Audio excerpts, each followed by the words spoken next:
আসসালামু আলাইকুম ভাইয়া, এইটা হচ্ছে রাস্তা থেকে বাড়ির সামনের ভিউ। এটা বাড়ির সামনের অংশ এবং সামনের ফাঁকা জায়গা।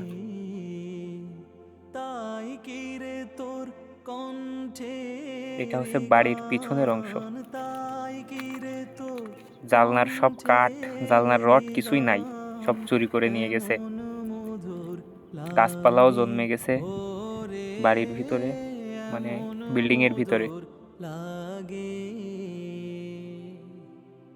এটা হলো বাড়ির কর্নারের মোহাম্মদের সাইড, মাঠের সাইড নাম দিয়ে। জপেছিলি, বুলবুলি তুই আগে। এটা হলো বাড়ির সামনের সাইড। এটা হলো সামনে। এটা হলো সামনের বারান্দা।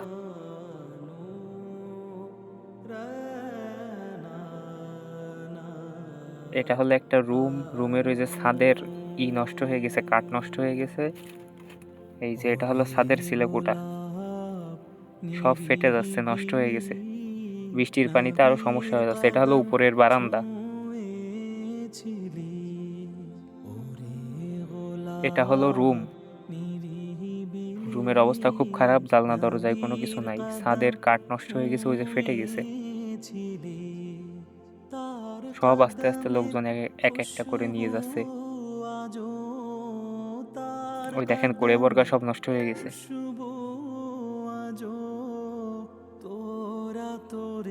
এই যে সব ভেঙে পড়েছে ছাদ, ভেঙে সব নিচে এই যে টালি টালি সব চুন সুরকি সব পড়ে গেছে। সব ছাদ নষ্ট হয়ে যাচ্ছে, পানি এসে এসে বৃষ্টির পানির কারণে বেশি সমস্যা হচ্ছে।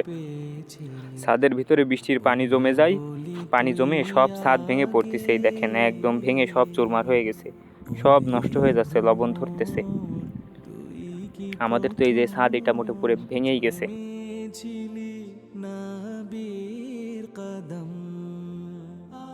এইটা হলো একদম ছাদের উপরের অংশ। ছাদের যেসব রেলিং ছিল একটাও নাই, সব ভেঙে পড়ে পড়ে গেছে। সব রেলিং ভাঙা, জানলা দরজা কিছুই নাই। এই যে ইট টিট সব ভেঙে ভেঙে পড়ে গেছে।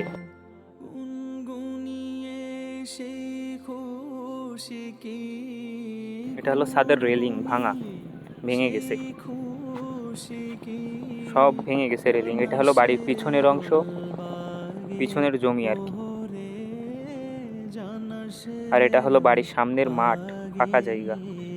এটার ভিতরেও বাইরের লোকজন গরু ছাগল, তাদের কুটো, মানে যাবতীয় যা আছে সব এর ভিতরে নিয়ে বাড়ির ভিতরে চলে আসতেছে এরা আস্তে আস্তে।